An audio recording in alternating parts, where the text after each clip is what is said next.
Dans notre chronique sur les droits de la femme, nous parlerons aujourd'hui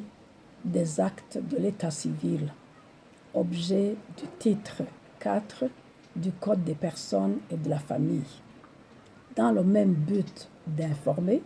de sensibiliser et d'encourager les femmes à s'impliquer dans leur processus en vue de la protection de leur propre personne et de leur famille.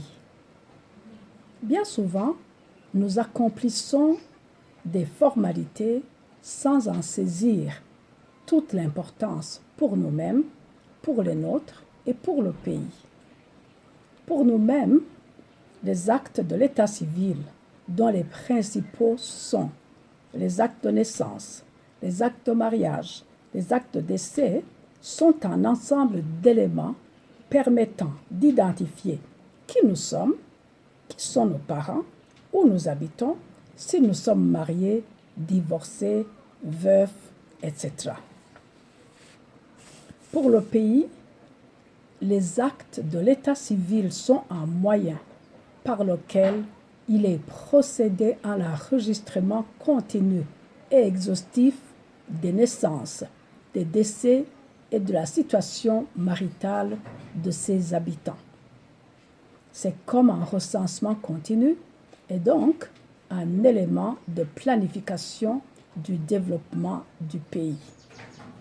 De par cette double et importante fonction,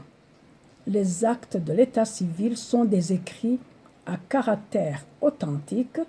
établis dans un bureau et un ressort bien déterminé, dressés et conservés conformément à la loi par et sous la responsabilité d'une autorité publique appelée l'officier de l'état civil. Les déclarations que nous faisons ou que l'on fait en notre lieu et place devant l'officier de l'état civil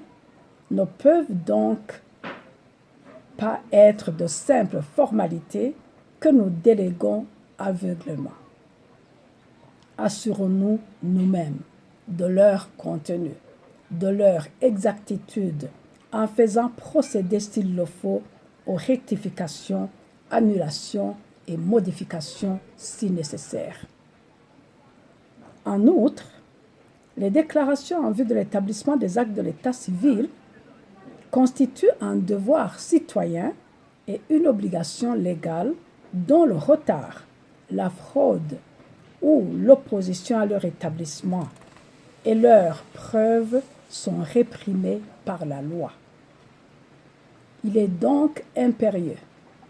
de bien les connaître et de nous en acquitter dans notre intérêt et celui du pays qui planifie notre développement en fonction des données que nous mettons ainsi à sa disposition.